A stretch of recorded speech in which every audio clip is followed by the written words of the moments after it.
just a tiny amount of blue.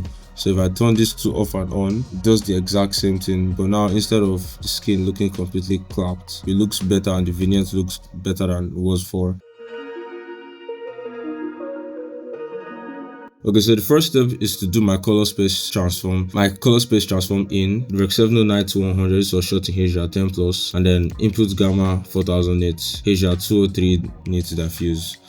Then my color space output, and I'm going to apply a lot at the ending just to apply my initial contrast. Then I come back to my contrast node here, and my pivot is set to 0.336 because I am in DaVinci Wire Gamut Intermediate. Adjust my contrast just a tiny bit, just a tiny little bit. Come to my exposure, I come to my HDR wheels and step down my exposure by like 1 stop. That's a bit too much. Let's try 0.5, and that looks good. The next step is I'm going to try and rescue a bit of the highlights around this area. By come to the highlights, press Shift H, come to my qualifier, adjust the low point and adjust the soft to like 5, then adjust it back just a tiny bit, just to only have the brightest sections of the video. Close that out, come back to my HDR wheels, step this down by -1 before and after. That's looking good. I'm going to try and adjust and apply some form of look using my curves. I'm going to get it up a bit, come to the green region, boost it up a bit too, then come to the red region, just shut it down a bit. Let's add a bit of red before, after. As you can see, the blacks here, they're already, it's not more the same color, so let's fix that by coming to this node here. Come to our blacks, we'll come here under our log wheels, we'll try and subtract and take it back to the center, focusing on this region here, trying to make sure everything goes back. Yeah, now it's looking good before, after. The blacks look good. If I turn off the look, see, adds that bit of this thing. Our balance is good because our skin tone is actually in the center. Come here, right click on the balance node, change the gamma to linear, and then come to my primaries and use our gain wheel to kind of move it towards blue a bit,